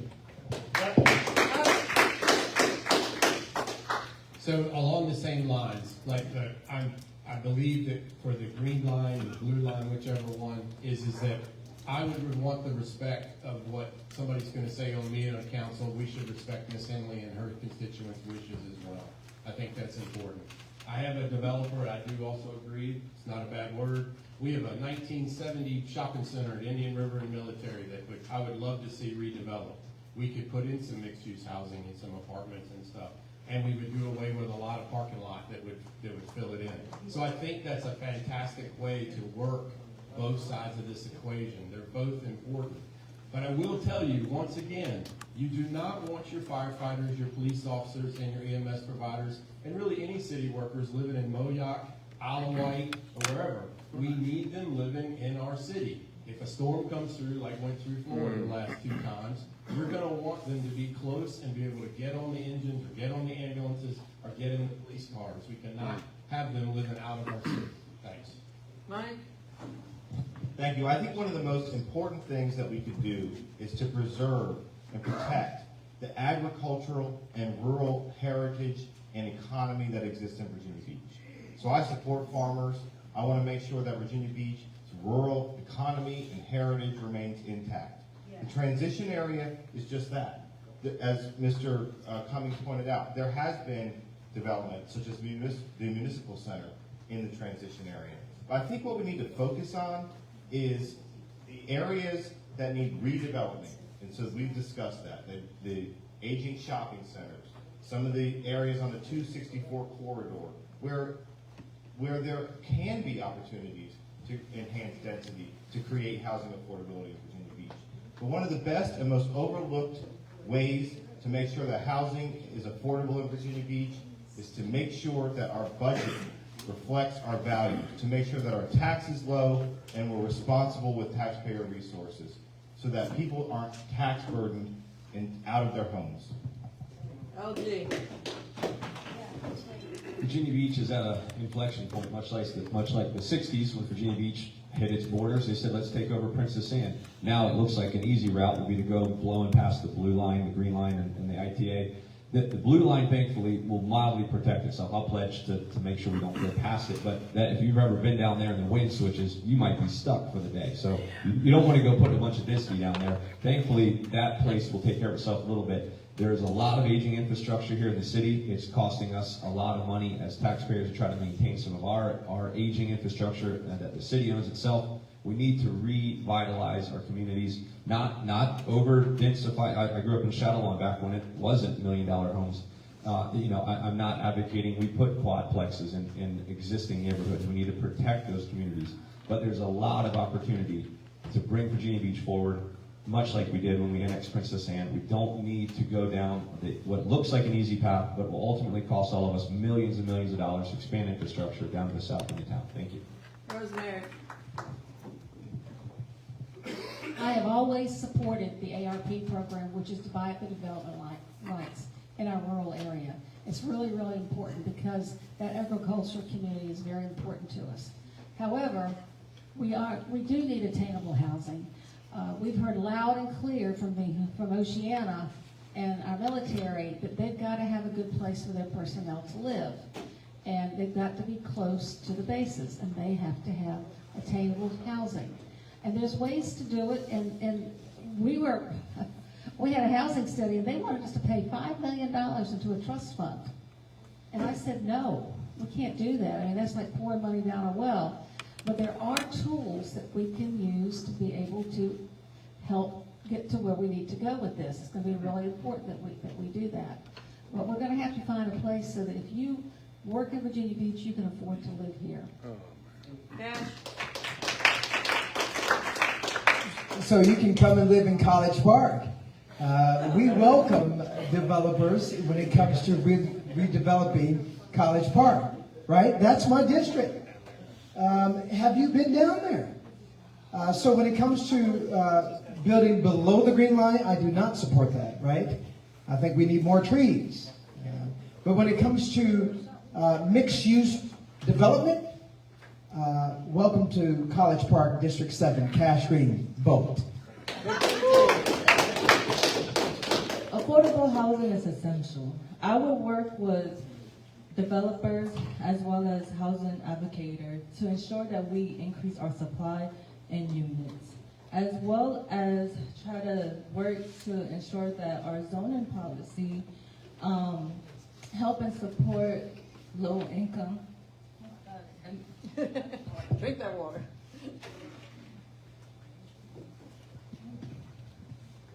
To ensure that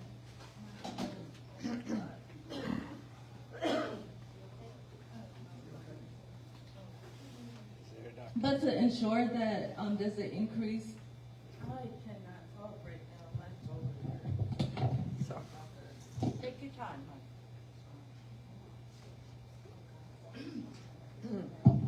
Okay. Basically, what I was just saying is that I want to ensure that affordable housing supports middle income as well as low income. Also, I do support our environment, and I want to make sure that that is being protected. But at the end of the day, our citizens need somewhere to live. I'd rather them live in Virginia Beach than anywhere else. Thank you. Okay, so the next question goes to Phil, and we need to keep this brief, like maybe 15 seconds, so you get you on the record. Are you in favor of collective bargaining? No. Good. No. Ryan? They've got money. Absolutely not. It's a signature issue while I'm running. My opponent is in favor of it. He's voted in favor of it. I want to lower taxes. The way you do that is by preventing collective bargaining. We can give them raises without getting a union apparatus that will have confiscatory dues, that will take money from tax-paying citizens and shunt it into the Democrat Party. Amen. No. That's right. Give it the 15 seconds. Not happening. So, yes, I'm in favor of it. The city council had 11 people that were chosen to be on a task force. They looked at it. You had a police chief, retired police chief, a retired fire chief, and a past council member. They all said, no, I get 30 seconds. He called me out. So they all supported it. So they're experts. This red meat of it's going to cost thousands and millions of dollars is just wrong. This is not. This is not the longshoreman one where they can strike. If our folks strike, they can be fired. That's what Ronald Reagan did to the air traffic controllers. I'm telling you. Then if you feel this strongly about it, make sure. Hey, bud, keep your mouth shut. So if you're not on this panel. Just be respectful and let the candidates answer the question. You don't have to agree with them. If you believe in that, then it's our duty on this council to keep our employees where? Where do you think our employees should be paid? Number 7? Number 5? Because that's where we are right now. So it's our job to keep them at number 1. Number 2 or number 3, I don't care. But if you're not going to do that, then you have to give them the opportunity to make a living wage. They're not doing that right now. That's why they're going to Moyoc. That's why they're going to Isle of Wight and the other places. Thanks. Mike? I'd like 15 seconds to respond to that, please. No, he didn't call you out. Very well. Mike?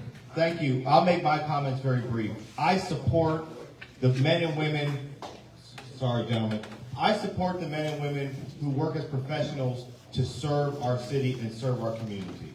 I support them. They know I have their back. That's why I've been endorsed by professional police officers, by the Fraternal Order of Police, and I'm supported by so many other people who work for the city and serve the city. They know I have their back. But we don't need collective bargaining and the untold millions of dollars of extra spending and taxes in order to have the backs of the people who serve us. That's why I voted no, but make no mistake about it. I support and believe in the men and women who serve as professionals to keep our city very great. I'm committed to making sure, as Hutch said, our first responders, our city employees, and our teachers are not at the back of the pack in Hampton Roads on pay. I don't believe collective bargaining is the only way we can get there. We have to get our people back to the front of Hampton Roads. We have the highest cost of living, we have the highest quality of life. We need to show the respect to those people who help us earn that title every year. So it comes to a vote, yes or no? No, ma'am. No. Rosemary? Well, I've been very clear. I've been on the record, I voted against it, and I will also say that the teachers union, the firefighters unions, and the Democratic Party, this is a very big issue for them. So they are going to be supporting the candidates that support unions. Yeah, you know, collective bargaining is just a fancy word for unions. Let's call it out. Let's see what it really is. It's really unions. Is that what we want in our city? I don't think so. I don't want it, and that's why this election is so important. And you need to count on the people who you know are absolutely not going to support collective bargaining. So I'm grateful to be endorsed by the Police Benevolent Association. And I've learned from the minute that I accepted that I'm running for office to investigate, right? I don't want someone to tell me no because they said no, or someone to say yes. But after doing my investigation, council worked very hard to put in the step plan. They spent a lot of money to make sure that our firefighters, our police, and our professional EMS have the equipment that they needed.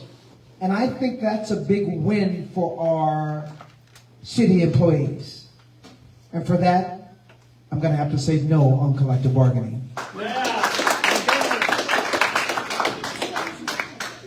I'm in full support when it comes down to collective bargaining. I support our firefighters, police, our teachers. At the end of the day, I am a mother. Our kids are in school for about 8 hours. It's about 20 to 30 students in one room. At the end of the day, these teachers are providing for our kids. Then after coming home, they still are doing duty for our kids. I think it's fair to try to negotiate something that will be able to work for us, but still not increase our tax. I fully support collective bargaining. Leland? It is our city's fiduciary duty to oppose collective bargaining. Yes. We cannot pass that tax burden on to our constituents. That is a recipe for disaster, and we should not, in any circumstance, have collective bargaining. Now, does that mean I'm against fair wages and fair pay? No, I'm a business owner. Absolutely. My employees come to me and ask for a raise. What we need to do is take a conversation and have that conversation with our employees. And one of my creative proposals that I would like to see implemented would be to take 1 penny from the tip fund, the festivals, the meal tax, and contribute that to public safety and the teachers and all of the city workers, not just police, fire, and EMS that are very important on our worst days, but also the people that do the city electrical and our trash and all the city workers as a whole. Oppose collective bargaining in favor of fair work environments and wages. Thank you. Okay, we're going to start now with closing comments with Stacy. You go first, and then we go this way. Okay, there are people who say that endorsements don't matter. The people that say that are people that don't have any endorsements. I've been endorsed by the Republican Party, by our governor, by our lieutenant governor, by our attorney general, and there is a long list of people and organizations that have endorsed my campaign. They endorsed me because they know that I had the business acumen, I had the experience, I had the maturity to do this job. This gentleman has one endorsement. Comes from the incumbent who gave up the seat in less than a year to run for mayor. This other gentleman has one endorsement. Comes from a disgraced state delegate who went to prison for defrauding the United States government. And that's how he's running his campaign, an illegal campaign, by putting signs all over the city on city property in violation of city code. Okay, Phil, you get an extra 30 seconds for your closing comments. All right, first off, I'm very honored to have the support of the current councilman who voted to not raise our taxes, who also voted against collective bargaining. Some of the folks up here, I'll be honest, they supported a Democrat just a couple years ago who supported collective bargaining. Endorsements matter. I haven't been endorsed by everybody. I tell people the two most important endorsements you can get is number one, from your spouse, and then from the guy doing the job. Now, my opponent has a lot of endorsements, some of them including the mayor of Norfolk. I think all the endorsements should be put out there so everybody knows who those endorsements are. But to me, I've been really focused on the people since day one in January. It's really important. I just want the endorsement of the public so we can start getting more stuff done, paying the police, teachers, EMS more money, and do it, responsibly. Do you need 30 seconds to respond to that, Stacy? I've actually been endorsed by the person that held this position for 19 years. He's been on my advisory committee, and he has been a great resource. Very respected, Jim Wood. Okay, Leland gets an extra 30 seconds since he was mentioned by, Mike's just gonna stay down there the rest of the night. Do endorsements matter, yes or no? I'll let you guys answer that. I'm letting the people of Virginia Beach answer that question. I'm endorsed by many business owners, and on both sides of the aisle. I don't publish them or boast about them because they're not all of God's country, okay? You can be endorsed by Donald Trump himself. Those aren't the people of District 8. The people that are voting are the people I'm getting endorsements from. He wants to call out a friend of mine, Ron Villanueva. You can look him up. He served his time. He's not the reason I'm running the campaign. But let's call out your campaign manager over here, David Bartholomew. Give it up for him, right? It doesn't matter who's helping you. It matters what you care about and what the constituents care about. I care about the people. I care about my next door neighbors, the families, the business owners. That's my opponent that wants to bash and talk about whatever he wants to talk about me. He doesn't know me. He doesn't even know that I worked for him for 2 years. And his co-worker, who was his equivalent, donated to my campaign, if you want to talk about endorsements, okay? What matters is being a friend. I'm endorsed by my friends and my neighbors and small businesses. I am not endorsed and backed by the special interests that my opponent is. I am not endorsed by the man, and I quote, Bruce Thompson said, I 100% contribute to my candidates for access. One of my opponent's top donors. Talk about special interests and trusting your money. Let's not talk about, you know what, we'll leave it there. You guys make the decision. I'm endorsed by the people of District 8. Okay, Minty. I want to thank you guys so much for having me here today and giving me your time. I have a passion, and I have led with my passion, and no one can take that from me. I care about the city, and I'm going to continue doing the work. I'm here to give you guys my time and my effort. I have put in so many time beyond measure. You know, when you have a leader, you want a leader that really cares, that really want to make an impact, and I'm that leader. Thank you. Vote for me. Are we still going to be able to do our closing statement? I was just. That is your closing statement. My rebuttal? Your rebuttal was 30 seconds. You didn't do a closing statement? I was letting him do it, and then I thought we were going through. I was giving you that 30 seconds with your 1-minute closing statement. Did you give him a minute and 30 seconds? You did? He said they did. Diana, the back of the room needs to be quiet. I mean, I like standing up here. I'll take the airtime. Okay, Cass. So let me explain District 7. It is a very talented place. We've got 46,000 people that live in District 7. I've got 2 high schools. I've got 2 middle schools. And I have 5 elementaries. I love Virginia Beach. And I'm passionate about District 7. I have the goal and passion for me to represent my district is this, and I mean what I say. My theme is people over politics because that's what I mean. I am going to get the money to District 7 because that's who I am. I am a negotiator, and this November, you'll see Cash Green in that seat. Thank you so much. Rosemary. Rosemary Wilson, running for re-election, District 5. Experience matters. Come January, we're going to have 5 people from last year, and at least 2 more people that are going to be brand new to the council. That is a sea change. And in 2 months from that time, they're going to be facing a $3 billion budget they're going to have to go through. And there's going to be a whole lot of other decisions that have actually been sort of pushed off until after the election because there's just too many crazy things going on. Experience matters, and these endorsements are important because we have been fully vetted by all these different groups.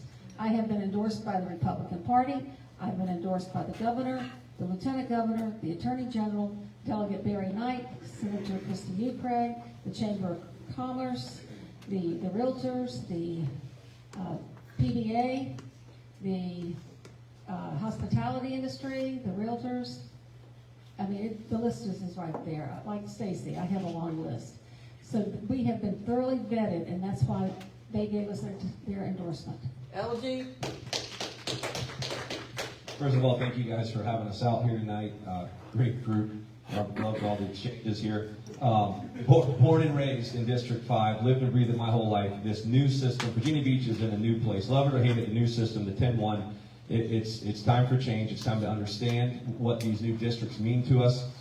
You've got to know every inch of that thing. The reason I ended up throwing my name in the hat the last day, maybe the day before the last day, is all the decisions that are being pushed off until after the election. When the aquarium was being put on hold for decision and later stalled out, the money going into all of the projects out of the oceanfront, the Capstone project going next to the convention center, 1,000 apartments. If anybody's gone there for graduation, it's already a headache. My business is 2 blocks away from that.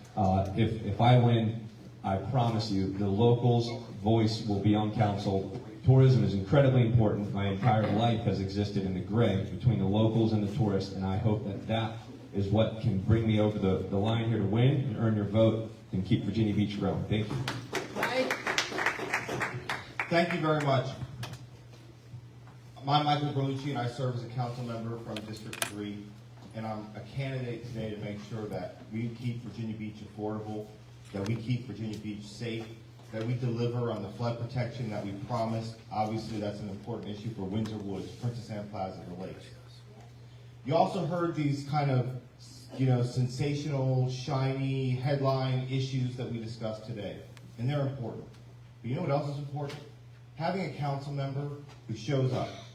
Having a council member who answers your email and says, yes, let's get that road restriped in time for a school opening at Windsor Woods Elementary. Let's get that new school crossing. Let's get that paint restriped. Let's fight City Hall if we have to get that unpermitted cannabis lounge that's impacting the neighborhood shut down. Let's fix that pothole and that sinkhole in our neighborhood right down the street. Let's fix that swing that's broken in our neighborhood park so that it's safe for young people to play in. I'm that council member, and if you need an example of it, just look. My opponents are here. I'm here. I show up. I answer your emails. Time's up. And time is up. Thank you. Hey everybody, kind of what Councilman Berlucci was just saying. I felt it was important to come out here to you all tonight and share my vision of what I think is important. And like I said, and I do mean it, is that I've been around a fire department table all my life, arguing, fussing, and fighting, and when the bell rings, we all pull in the same direction. I think that's important. You can let one issue define us that really we can work together on everything else that we've talked about tonight. And I promise you, I believe VBFD Blue and City Blue. It's what it is. It's been in my nature my whole life. I've been a part of it for 35 years, y'all. So working with other ones, working with the directors, trying to make things better, traffic calming in our neighborhoods, working with other council members, taking care of that. The large potholes, sometimes they're sinkholes, water runoff, all those things that really matter. We dealt with a lot of big stuff tonight, but a lot of us, we really want to deal with stuff that's in our neighborhoods, right? And that's what we're here for. And that's what I promise you I'll keep doing. Thanks. Ryan. Thank you. So, we've heard about endorsements. Real quick, I'll label them off in a snap rate. I've been endorsed by 3 governors, Youngkin, Allen, and McDonald. I've been endorsed by Congresswoman Kiggins. I've been endorsed by the Chamber of Commerce. I've been endorsed by Senator DeSteph. I've been endorsed by Senator Newcraig. All right, this is all impressive. I've been endorsed by the Thin Blue Line. When you're going through a campaign, you're going to go, like Vice Mayor Wilson said, you're going to go through the steps. You're going to meet with all the organizations. We've all done that. Running a campaign, and that word campaign is special, it's like a war. All right? It's hard. You got to trudge through it. You got to get in the trenches. For me, you know what the most important endorsements were? My fellow sailors and Marines who I've served with saying, you got this. My father who died on Father's Day saying, you got this, boy. That was his last words to me. Okay? I take this personal. I am a son of Virginia Beach, and I can tell you right now, I don't have time for bull crap, and I know neither do you. And you put me on that council, you're going to get a hard-working, blue-collar guy that wears steel-toe boots, blue jeans with holes in them, and T-shirts to work. I will work tirelessly for you, just as much as I do for those Hornets at Oceana. Thank you.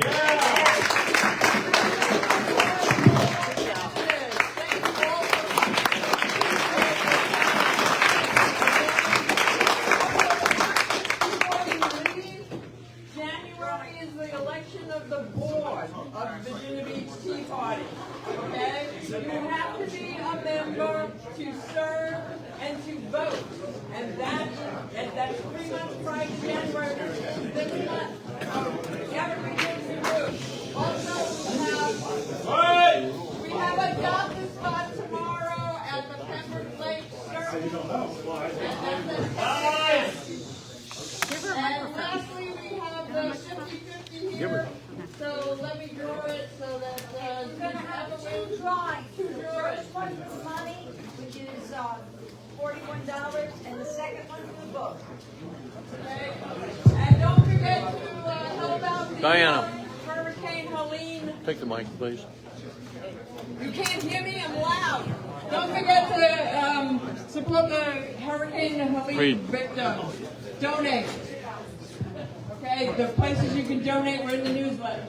Okay, Okay, this is for the money.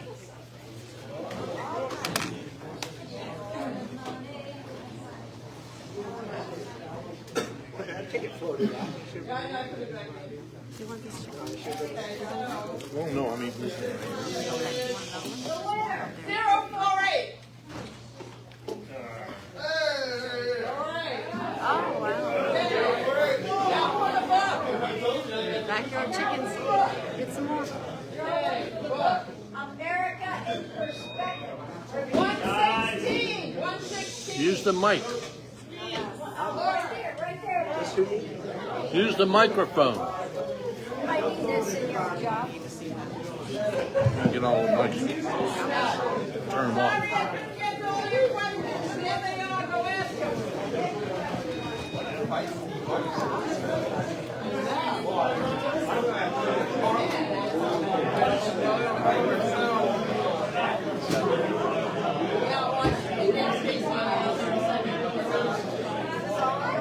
There should be 4.